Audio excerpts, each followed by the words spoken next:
Voyons, qu'est-ce que vous faites habillé comme ça? Je croyais qu'on allait parler de la science du sirop d'érable. Oui, mais faut pas juste parler de l'aspect scientifique. Le sirop d'érable, ça fait partie de notre culture.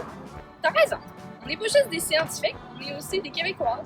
Effectivement, c'est le temps des sucres. Il faut en parler. On se présente, je m'appelle Julia Bégrenier. Juliane Blanchet. Alice Tremblay. Myriam Dumas. Nous sommes l'équipe des siroteuses et nous allons vous familiariser avec la science du sirop d'érable et sa grande place dans la société québécoise. La tradition de la récolte du sirop d'érable remonte jusqu'aux Premières Nations. Il n'y a aucun écrit qui explique leur technique, mais voici ce que les historiens ont pu reconstituer. Tout d'abord, les techniques des Premières Nations étaient très rudimentaires dues au manque de matériel. La première étape était de faire une entaille dans l'arbre assez creuse pour atteindre l'eau d'érable. Par la suite, une éclisse de bois, qui était en fait un morceau d'écorce, était insérée dans l'entaille pour permettre l'écoulement de l'eau d'érable dans un contenant en bois au pied de l'arbre. Par la suite venait le temps de l'épaississement de l'eau d'érable. On transférait l'eau d'érable dans un contenant d'argile, puis on y insérait des pierres brûlantes pour faire bouillonner l'eau d'érable. Comme vous vous en doutez, ce processus était très long. Cependant, cela permettait d'éviter d'abîmer les récipients rudimentaires. Avec la colonisation de l'Amérique, les Européens ont pu améliorer les techniques pour les rendre plus efficaces. Par exemple, à la place d'utiliser des pots en bois et en argile, on utilisait maintenant des pots en métal. Ces pratiques se sont transmises de génération en génération, ce qui a ancré la tradition de la récolte du sirop d'érable. Les colonisateurs ont emprunté, modifié et perpétué ces pratiques pour faire émerger la fameuse cabane à sucre. Au départ, les cabanes à sucre étaient pour une production familiale. Cependant, elles sont de plus en plus commercialisées. C'étaient des bâtiments de ferme qui étaient souvent présents dans les seigneuries sur le bord du fleuve Saint-Laurent. C'étaient des bâtiments très temporaires. Cette illustration représente une cabane à sucre familiale typique des années 1800. C'était un lieu de rassemblement qui permettait de rapprocher les gens grâce à une substance particulière, le sirop d'érable. Mais qu'est-ce que c'est vraiment le sirop d'érable? Le dictionnaire terminologique québécois le définit comme sirop obtenu en portant à ébullition la sève d'érable. C'est évident, mais ça ne nous informe pas beaucoup sur sa composition. Penchons-nous donc sur la chimie du sirop d'érable. Comme la figure ci-contre le montre, le sirop d'érable est composé de plusieurs éléments, dont des sucres. Le sucrose, le fructose et le glucose présentés ici sont des glucides différenciés par leur structure moléculaire, donc la forme de la molécule. Ils sont composés des mêmes éléments, le carbone, l'hydrogène et l'oxygène, dans différentes proportions. Le sirop d'érable contient aussi d'autres éléments, comme les minéraux ou des composés organiques plus complexes, mais nous y reviendrons. En fait, le sirop d'érable est composé à 60% de glucides. Ce tableau le compare à d'autres édulcorants. Un édulcorant, c'est un sucre. Vous en connaissez probablement quelques exemples, comme la cassonade, le sucre blanc qu'on utilise pour faire la cuisine, ou encore le miel. Comme le montre le tableau, le sirop d'érable possède plus de minéraux que la majorité des autres édulcorants. En plus, il a un pouvoir sucrant élevé pour une quantité de sucre relativement faible. Donc concrètement, une petite quantité de sirop d'érable va quand même offrir un goût sucré assez puissant. Cela en fait un ingrédient non seulement utile, mais aussi relativement santé. Mais d'où vient vraiment tout ce sucre? C'est une excellente question. En fait, les érables produisent du sucre grâce à la fameuse réaction biochimique, la photosynthèse. Vous savez sûrement déjà que c'est grâce à l'énergie du soleil que les plantes produisent du sucre. Explorons ce phénomène plus en détail. La photosynthèse a lieu dans certaines cellules spécifiques, soit les chloranchines. Elle se situe principalement dans les feuilles des plantes. La photosynthèse se résume à deux phases permettant de produire du glucose, soit des molécules de sucre. La lumière du soleil et l'eau sont utilisés lors de la première phase. Les produits finaux sont de l'oxygène, de l'énergie et des transporteurs d'électrons. Le transporteur d'électrons est comparable à un bus faisant des allers-retours. Son unique rôle est de transférer les électrons d'une phase à l'autre. Une fois son passager sorti, le transporteur d'électrons retourne à l'usine où il fera embarquer de nouveaux électrons. Ensuite, lors de la deuxième phase, le dioxyde de carbone est combiné avec d'autres molécules de carbone.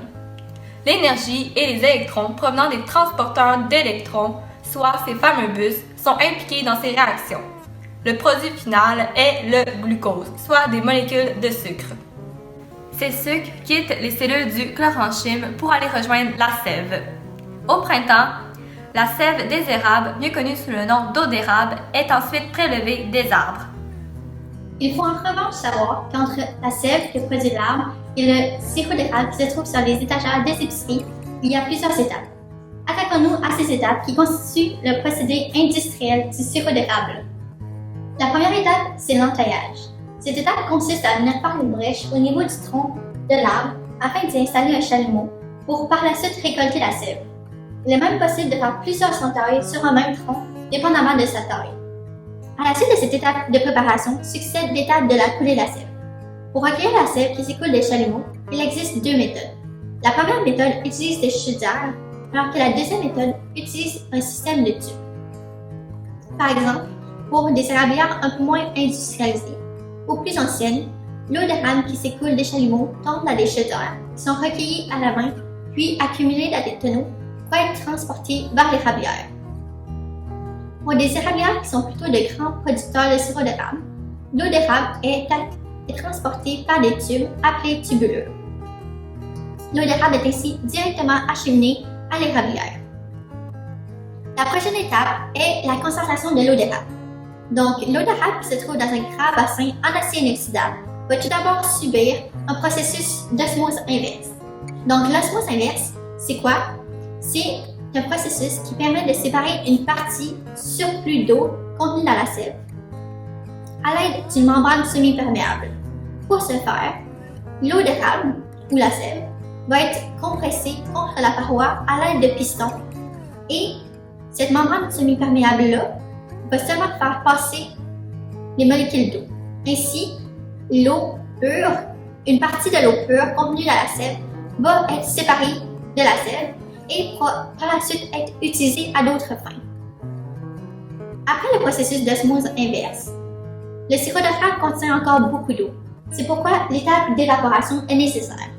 Donc, le sirop d'érable va être placé dans un évaporateur où la température va atteindre 104 degrés pendant plusieurs heures et va bouillir jusqu'à ce que son taux de sucre atteigne 66%. Il est à noter que l'osmose inverse a permis de vraiment diminuer la durée d'évaporation, donc de réduire la consommation d'énergie. Pour se faire une petite idée, il faut 40 litres d'eau d'érable pour produire 1 litre de sirop d'érable. Donc, le sirop d'érable est la version très concentrée de l'eau d'érable. Il faut savoir que le sirop d'érable prend vraiment toute sa magie dans l'étape de l'évaporation. En effet, lors de cette étape survient la réaction de Maillard.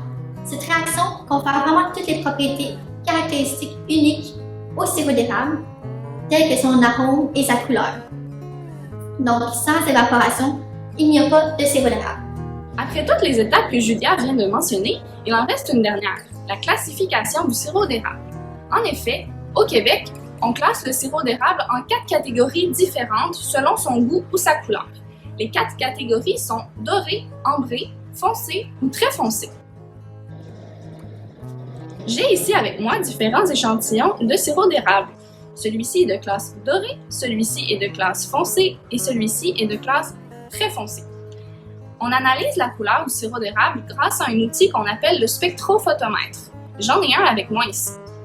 Cet appareil envoie des rayons lumineux à travers un échantillon de sirop d'érable et détecte à l'autre bout la quantité de lumière qui a réussi à le traverser. Plus la lumière réussit à traverser le sirop d'érable, plus il est pâle.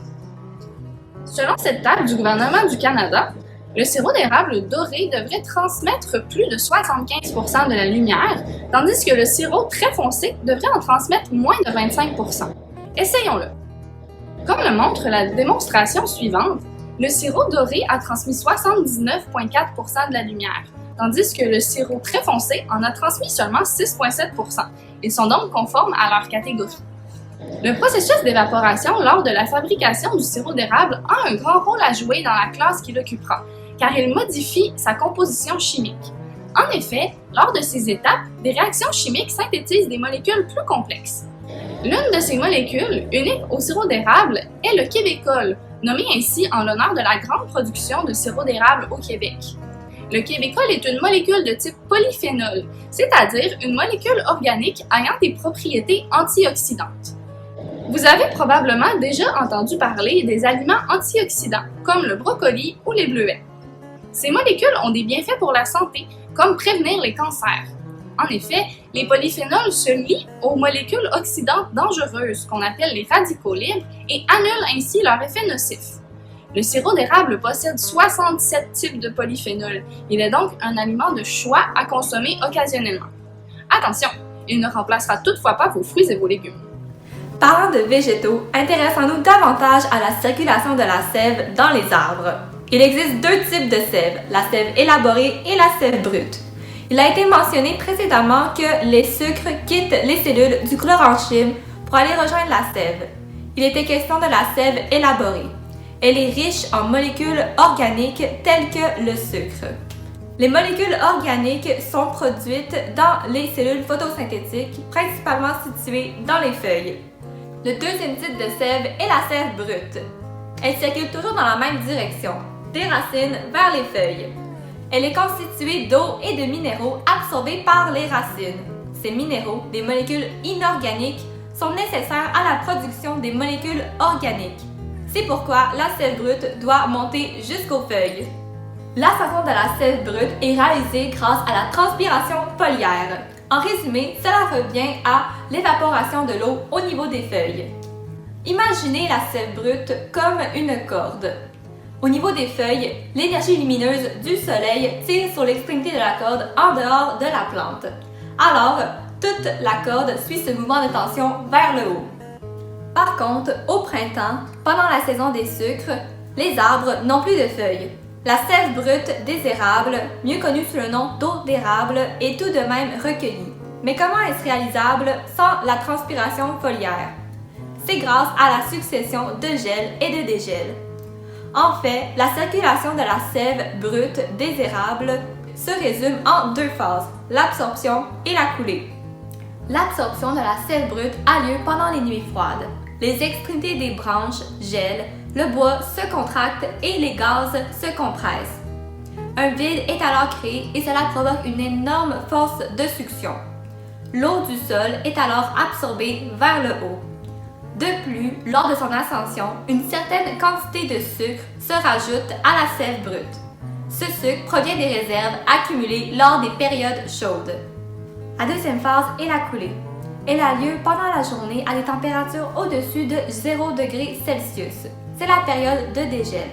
Le bois et les gaz prennent de l'expansion. La sève brute, à présent sucrée, descend naturellement par gravité. C'est pourquoi c'est durant la journée que nous récoltons l'eau d'érable. Au Québec, il y a 6 types d'érable. Cependant, seulement 2 sont utilisés pour la production du sirop d'érable, soit l'érable rouge ou l'érable à sucre. Ce dernier a une concentration en sucre plus élevée, ce qui le place au premier rang pour les acériculteurs. Il se retrouve principalement dans l'est du Canada, donc au Québec. En effet, cet érable se situe à des endroits où le sol est bien drainé, profond et humide. Le sol québécois contient tous les nutriments nécessaires pour ces érables, soit le calcium, le potassium et le manganèse. Les arbres s'en nourrissent, c'est pourquoi ces minéraux se retrouvent dans la composition de la sève et donc du sirop d'érable. La qualité du sol est l'une des raisons majeures pourquoi la production du sirop d'érable est principalement au Québec. Pour ce qui est des conditions climatiques idéales pour la production du sirop d'érable plus sucré, celles du Québec sont idéales. En effet, les températures doivent être autour de 0 degré la nuit et autour de 4 degrés le jour. Durant le jour, la sève sucrée descend par gravité et est récoltée par les installations à cet effet. Dans la nuit, les températures glaciales permettent la recharge de la sève. De plus, les journées ensoleillées d'été et d'automne permettent aux érables de se préparer pour la prochaine saison des sucres en favorisant leur croissance. Bref, les différentes saisons et températures du Québec sont idéales pour la récolte de l'eau d'érable. Cependant, avec le réchauffement climatique, la récolte de l'eau d'érable se fera environ 10 jours plus tôt entre 2046 et 2065. Bref, le sirop d'érable est profondément ancré dans la culture québécoise. Si vous visitez le Québec, assurez-vous de passer par une cabane à sucre. C'est une expérience à ne pas manquer. N'oubliez pas de laisser un commentaire si vous avez des questions sur le sujet. Oui, et abonnez-vous et laissez un j'aime. À la prochaine!